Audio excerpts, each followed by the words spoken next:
Salut à tous. Donc comme vous pouvez voir derrière moi, on a une super belle semaine de beau temps qui nous a annoncé.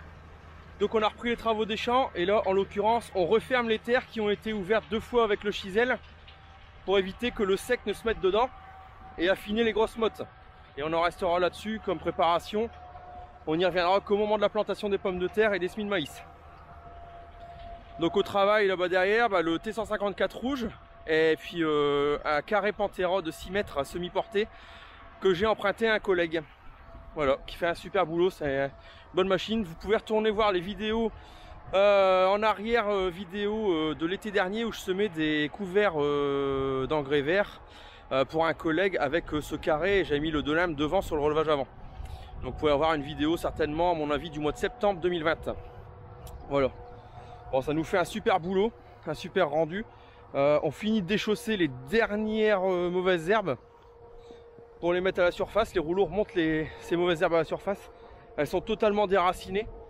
Et puis vu qu'on va passer deux fois cet après-midi sur la parcelle, bon ça va tout nous affiner, nous casser les dernières grosses mottes pour éviter qu'elles ne prennent le sec, refermer la terre pour conserver justement toute l'humidité dans le sol. Et puis finir de déraciner toutes les mauvaises herbes et les mettre à la surface pour qu'elles grillent au soleil, parce qu'ils nous annoncent une semaine de beau temps. On a 23 degrés, 25 degrés même, un petit peu de vent et du soleil. Bon, moi je vais vous faire quelques rushs de ça. Allez, je vous montre ça.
Bon, comme on peut voir, tout est déraciné. Voilà, regardez. Le but du jeu c'est ça, c'est vu que j'ai pas... Bon, j'ai fait une erreur, c'est que j'ai pas fait de glypho. Je me suis posé la question, je l'ai pas fait, mais j'aurais dû le faire parce que ça s'est sali. Mais bon, vous voyez, c'est en train de crever avec les différents passages de chisel. Et là, on finit de déraciner, tout le chevelu racinaire là va se retrouver à l'air. Pendant 4-5 jours avec des 25 degrés, ça va pas résister, ça va crever. Hein. Et vu qu'on va passer 2 fois, même ça va finir par se déchausser et puis ça va sécher au soleil. Bon, on a quelques mottes qu'on n'arrivera peut-être pas à briser comme ici, un petit peu plus sèche.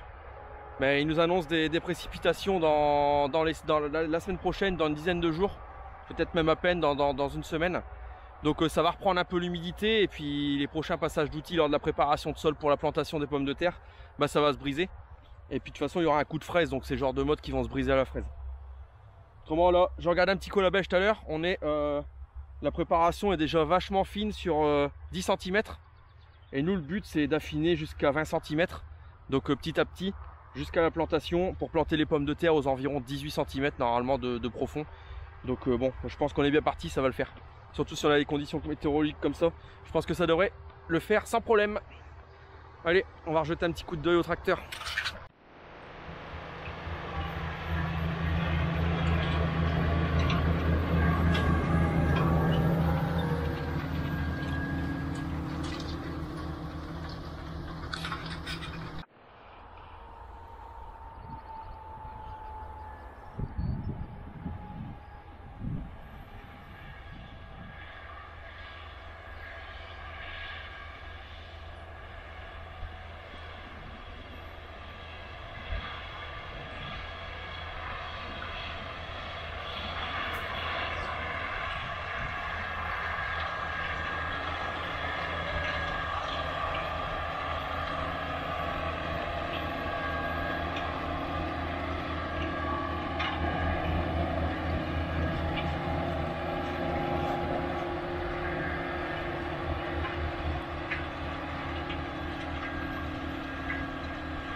Bon voilà, vous pouvez voir la différence.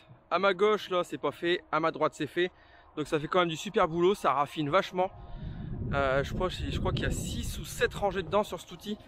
Et double rouleau.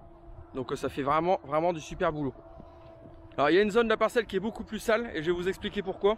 Et vous allez vous souvenir, si vous me suivez régulièrement, vous allez vous souvenir pourquoi cette zone est plus sale. Alors tout simplement, où est-ce qu'il est? Derrière moi là, voilà, il y a un poteau électrique tout neuf. Vous devez vous en souvenir, j'ai fait une vidéo là-dessus. Sur le fait que j'avais une ligne électrique trop basse et qu'ils ont dû me poser un poteau. Et donc cette zone elle est restée complètement incultivée, sans engrais verts, sans travail du sol durant toute l'année, durant tout l'hiver. Donc ce qui fait qu'on a une bande qui va de là jusqu'à ce poteau là qui est beaucoup plus sale. Et bon ça va se faire quand même, mais pareil j'aurais dû faire un glypho. Bon c'est comme ça. La fois prochaine je ferai un glypho et puis ce sera beaucoup plus propre. Et bon quand on peut éviter on essaye, mais ça marche pas tout le temps. Bon on voit, regardez au passage du tracteur, c'est beaucoup plus sale. Mais ça va griller au soleil et puis bon on va s'en sortir, hein, ça va aller. Alors petit point fertilisation sur cette parcelle. Donc comme je vous l'ai dit, ça va être des pommes de terre. Alors pommes de terre de consommation bien sûr. Donc avec une plantation, là on est le 30 mars, une plantation courant avril, je pense. Courant avril, ouais. Fertilisation, bah ici il n'y a pas eu d'engrais, tout simplement l'été dernier ça sortait d'une orge de brasserie, donc il y a eu un apport de fumier de bovin de 40 mètres cubes, puisque je fais un petit peu d'échange paille fumier avec un collègue et il m'a ramené du fumier de bovin, donc 40 tonnes hectares de fumier de bovin. Ensuite semis du couvert mélange moutarde, radis fourragé, radis chinois pardon, moutarde, radis chinois. Et j'avais fait un essai de l'avoine mais ça n'avait pas marché, autrement c'était censé être aussi de l'avoine. Ensuite destruction de ce couvert cet hiver, il a gelé, on l'a détruit avec le déchômeur au premier passage. Et on a fait un apport de lisier de veau de 60 mètres cubes hectare. Donc il n'y a pas d'engrais de fond d'ajouter. Il y a l'effet moutarde qui est là, qui s'est détruite, qui était pas mal développé quand même. Il y a les 60 mètres cubes de lisier de veau, souvenez-vous, ma vidéo fertilisation, donc 1 mètre cube, 1,5 unité d'azote par mètre cube de lisier de veau, donc ça m'apporte à peu près 90 unités d'azote, une cinquantaine d'unités utiles la première année. Et puis on va planter avec de l'azote localisé, avec la zone N39, donc qui dosera 39% d'azote pour 100 litres de produits épandus, qu'on va localiser sur le rang de pommes de terre. Voilà. Allez, je vous refais quelques rushs de l'ensemble et puis je vous reprends après.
Bon, premier passage terminé. Je me trouve dans le haut de la parcelle qui est un peu plus argileuse, où à la base, à l'origine, je devais mettre une bande de maïs grain en lieu et place des pommes de terre, parce que ça me faisait un peu peur étant donné le taux d'argile. Et puis au final, je suis hyper surpris de la manière dont ça se fait, parce que je dis pas que ça se fait aussi bien que le bas de la parcelle qui est en limon, mais ça se fait super bien et il n'y a pas trop de cailloux. Bon, j'en ramasse quelques-uns quand même, c'est pour mettre des pommes de terre, donc si je tombe sur un caillou de la taille de mon poing, bon, ben, ou un peu plus gros, je le ramasse. Mais bon, vraiment rien de méchant. Vous pouvez voir derrière moi. Là, c'est le haut de la parcelle, alors à peu près de la limite du blé du voisin en descendant sur une vingtaine de mètres. C'est un peu plus argileux, c'est pas une catastrophe. Surtout les 10 premiers mètres sont beaucoup plus argileux. Alors, comment on a réussi à obtenir une meilleure structure de ce haut de parcelle? Bah, tout simplement, bon, je veux toujours pas opposer les techniques labour, non labour, etc. Mais c'est une parcelle qui n'a pas été labourée, qui n'a pas vu la charrue depuis plus d'une quinzaine d'années. Et moi, je l'ai reprise en culture il y a 2 ans. Et pareil, de l'orge en non labour, on n'a toujours pas labouré cet hiver. Et on a fait sur les 10 premiers mètres de la parcelle où c'était vraiment argileux. On avait du compost, on avait des copeaux de bois pourris encore en stock qui traînaient dans un coin. On les a mis dans les pendeurs et on roulait à 1 km/h. On a mis une couche comme ça d'humus et puis on a tout mélangé cet hiver. Et ça fait que ça a vachement aéré la terre et ça a vachement restructuré. Et on améliore même beaucoup la structure. Mais je suis vraiment surpris. Bon, je dis pas, vous voyez, il y a quelques modes qui ont pris un peu le sec déjà, mais bon, on nous annonce de la pluie, là il va passer une deuxième fois. Regardez, les mauvaises herbes, elles sont complètement en train de crever. Donc pour moi, franchement, on fait du super boulot. Après, bon, ici c'est une des zones les plus compliquées de la parcelle. Mais bon, est-ce que ça valait la chandelle de mettre une bande de 80 arts de maïs grain et le reste en pommes de terre? Ça aurait compliqué les récoltes, les traitements, compliqué le semis de blé à l'automne prochain. Donc on a pris la décision de tout mettre en pommes de terre et puis je pense que ça va bien se passer, même s'il faut passer un peu plus de tournées d'outils dans cette zone. Ce sera pas bien méchant et ça pourra se faire. Vous voyez, allez, il y a quelques cailloux, rien de méchant.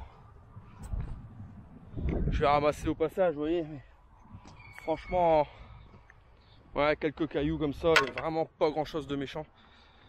Seulement sur une vingtaine, 10-20 mètres. Et après, bah, ça va beaucoup mieux. Regardez, alors, on en est là.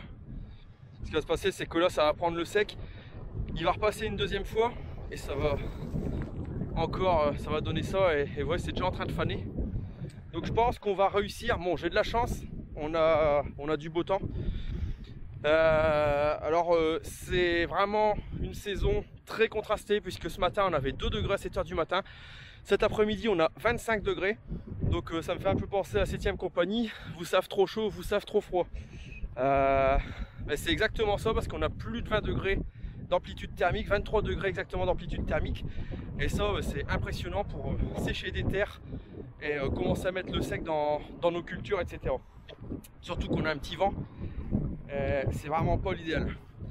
Bon, ça nous permet d'avancer dans les travaux, dans les pulvérisations. Ce matin, mon collègue a fait, j'avais pas trop le temps, et donc il m'a fait les pulver, les premiers régulateurs sur les blés les plus avancés.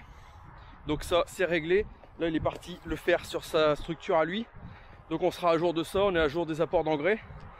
On est à jour des épandages. Encore quelques épandages à l'extérieur, mais rien de bien méchant. Et on sera à jour aussi de la préparation de terre pour l'instant. Ces terres là on les reprendra au moment de la plantation, 2-3 jours avant, quand on me préviendra qu'on arrivera à planter, parce que je fais planter par un collègue qui va aussi réceptionner mes pommes de terre à l'automne. Donc quand il va me prévenir, me dire j'arrive dans ton secteur, on reprendra la terre avec un outil surprise. J'espère qu'il sera là. On a acheté un outil avec le collègue en commun. Bon, il est bleu, mais vous en saurez plus quand on ira le chercher. Donc on reprendra la terre avec cet outil, j'espère l'avoir en temps en heure, sinon on reprendra avec le chisel ou le carré. Et pareil pour la parcelle là en bas où Pierre est arrivé, c'est pour du maïs grain. Et là, selon comment ça va se passer, ça va rester sur cette structure là. S'il pleut pas trop, on en restera là. On prendra après une pluie, on prendra rotatif semoir, parce qu'on va se mettre rotatif semoir intégré et on ira directement semer parce que bon, il y a déjà eu deux coups de chisel, l'épandage de fumier lisier, là il y a un coup de carré pour refermer. Bon, la culture de maïs est beaucoup moins exigeante en termes de structure que de la pomme de terre ou de la betterave ou du lin par exemple. Donc s'il reste une petite motte en maïs, c'est pas très grave pourvu qu'on ait une bonne épaisseur de 5 cm de terre fine, ça va le faire. Voilà, bon, là encore quelques caillasses à ramasser. Alors, regardez, bon, ça traîne pas, il y en a quelques-unes, rien de méchant. À la rigueur, je peux venir avec mes enfants un dimanche, faire le long de la parcelle, il y a 350 mètres de long, bon c'est rien de méchant, avec 2 seaux et puis on ramasse, on a des poteaux électriques tout le long, on met au pied du poteau, on n'en parle plus. Et encore là, bon, ouais, ce serait une après-midi à passer avec les enfants. Ça leur fera prendre l'air, ça fera passer du temps en famille et ça avancera le boulot. Bon, ouais, franchement, super rendu, beau mélange, très bon mélange, très bon mélange. Et c'est exactement ce que je voulais. Et on va regarder un petit peu. Je vous disais tout à l'heure, on est déjà bien affiné sur une dizaine de centimètres. Bon, dernière motte-là qui vont casser. Ils vont prendre le frais, voilà, elles vont casser. Voilà, ça va prendre la fraîcheur du sol et ça va casser. On a un bon mélange. On retrouve encore un petit peu nos décompositions de moutarde du précédent orge. Là, c'est un nœud de la paille. Encore une motte qui va se casser. Ça, c'est déraciné, c'est en train de crever. On est vraiment sur du bon boulot. Voilà. Bon, des mottes un petit peu plus dures, mais on nous annonce de l'eau, on est mardi, on nous annonce de l'eau lundi prochain, à partir du lundi de Pâques, 5 avril. Bon, ça va prendre la flotte, ça va s'écraser, il n'y a pas de problème. Bon, ça va le faire, et puis il faut pas oublier, on est aussi en pomme de terre consommation, donc une motte comme ça, elle passera. Surtout qu'elle va encore s'éclater. Bon, vous voyez, au final, je pense qu'on va y arriver. Je vais essayer de vous trouver encore un petit peu de résidus de fumier qu'on avait pendu, donc en août dernier. On va essayer de dégratter un petit peu plus loin. Ici, vraiment, la structure, elle est superbe ici. Voilà. Encore un petit peu, vous voyez. Je sais pas si vous pouvez voir ici. Encore un petit peu de résidus de fumier de l'épandage de l'an dernier. Mais autrement, il ne reste pas grand-chose. On a mis donc 40 tonnes hectares de fumier de bovin. Il reste vraiment pas grand-chose. Vous voyez ici, un rumex. Bah, il est complètement déraciné. En train de crever. Bon, j'ai la chance avec moi, mais franchement, la prochaine fois je fais un glypho. On essaie d'éviter, vous voyez, on essaie d'améliorer nos techniques culturales, de faire moins de produits phyto, moins d'applications. J'ai essayé de me passer de 2 litres de glypho. J'aurais peut-être pas dû parce qu'on est obligé de passer plusieurs tournées d'outils. Bon, c'est pour de la pomme de terre, on affine, donc on passe pas pour rien. Mais si ça avait été pour du maïs ou un truc comme ça, j'aurais été embêté. Notamment, on a un semoir à soc. Donc on aurait été embêté pour semer. Voilà. Bon allez, on poursuit.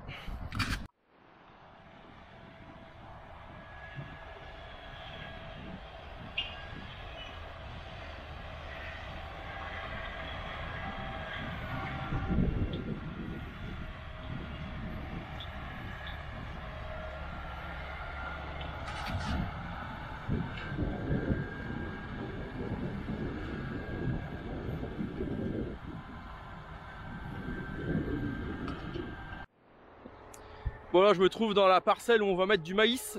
Pierre vient de la terminer. Pareil, le rendu est pas mal du tout. On va rester sur cette préparation là. Un petit peu plus moteuse, un petit peu plus grumeleuse que là-haut. Mais bon, on va semer avec un ensemble rotatif, verse rotative, rouleau packer et semoir en 4 ans, 3 mètres 4 ans. Qui fera très bien l'affaire et qui va reprendre toutes ces mottes. Et puis à la herse rotative, regardez, une motte comme celle-ci. Elle va prendre la pluie la semaine prochaine, elle va reprendre du sec et puis elle va se briser sans problème. Donc c'est une préparation qui est bien assez meuble, bien assez creuse et bien assez souple pour du maïs. C'est la rotative qui fera le reste. On fera travailler la rotative sur 7-8 cm. Le appui du packer, ça nous fera un lit de semence d'à peu près 4-5 cm. On mettra la graine aux environs de 4 cm comme j'ai fait l'an dernier s'il fait sec. S'ils annoncent plus de pluie, on la mettra plutôt aux alentours de 3 cm. Mais bon, ça va voir, hein, on est que le 30 mars et les semis de maïs, l'an dernier on avait semé le 10 avril. Donc ça nous laisse encore une quinzaine de jours pour prendre la décision de comment on sème. comment on s'y prend. Et bon, par contre, si on prend 50 mm et que c'est tout glacé, on sera peut-être obligé de le reprendre un petit coup avec un vibro. Mais bon, ça, à voir. À voir. Tiens, en parlant de vibro, donnez-moi vos avis sur ceux qui ont des vibroculteurs avec soit des rouleaux à l'arrière, soit des rangées de Airspeigne. Parce que j'envisage d'investir pour l'an prochain dans un vibroculteur, un petit peu comme ceux qui suivent Jean-Loup Chattard, un petit peu un vibro dans ce goût-là, quoi, avec 4, 5, voire 6 rangées dedans, et puis derrière soit des peignes, soit des rouleaux, soit rouleaux plus peignes, parce que cet outil, le carré, il va super bien, mais nous on a un parcellaire beaucoup trop petit, il fait 6 mètres semi-porté, c'est pas pratique du tout, et puis c'est pas à moi tout simplement, et bon, à un moment donné autant avoir aussi son propre matériel, étant donné qu'on fait de plus en plus de travaux. Donc j'envisage l'achat d'un vibroculteur pour l'an prochain, donc donnez-moi vos avis sur ceux qui en ont, ce que vous en pensez et pourquoi vous l'utilisez. Allez, on va refaire un petit tour là-haut. Il y a Pierre qui a attaqué la deuxième tournée pour les pommes de terre. Et on en restera là-dessus, on va voir ce que ça donne. Bon, deuxième tournée sur la parcelle de pommes de terre. Et puis ça restera sur cette préparation jusqu'à la plantation. On reprendra ce terrain qu'à la plantation.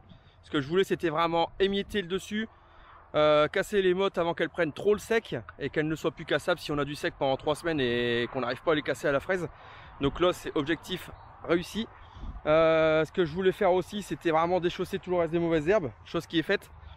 Et puis vraiment refermer au maximum pour dire de garder la fraîcheur.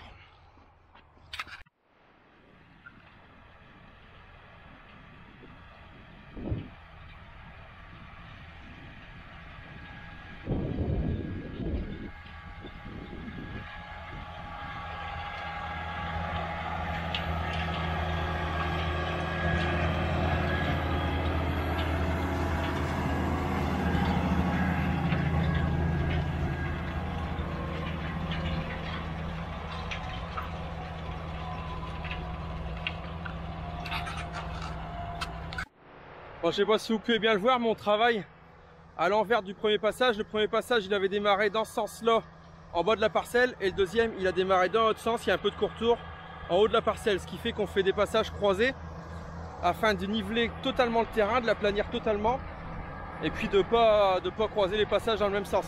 C'est un peu l'objectif. C'est un passage dans un sens, un passage dans l'autre. Et vu qu'il y a des contours dans la parcelle, ça se fait tout seul. On démarre une fois d'un côté et une fois de l'autre.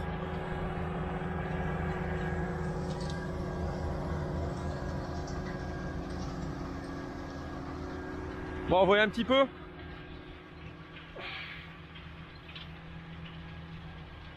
On est déjà...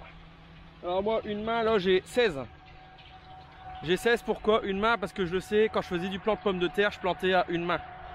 J'étais aux environs de 16. Et là, en consommation, on plante un petit peu plus creux, aux environs 18 cm. Donc, on a un fond de travail qui est là, à environ 15-16 cm. On a encore 5 cm à aller chercher là-haut, là plus bas dans la fraîcheur, la prochaine fois qu'on va ouvrir. Bon, la terre est fraîche, elle est fine. Tout est déraciné, ça crève. Alors l'objectif est pleinement réussi.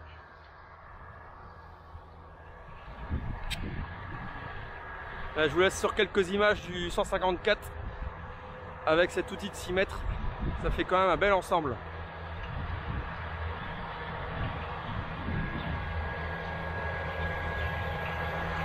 Alors, vitesse de croisière 9-10 km/h à 1600 tours minute et une conso d'environ 20-22 litres à l'heure.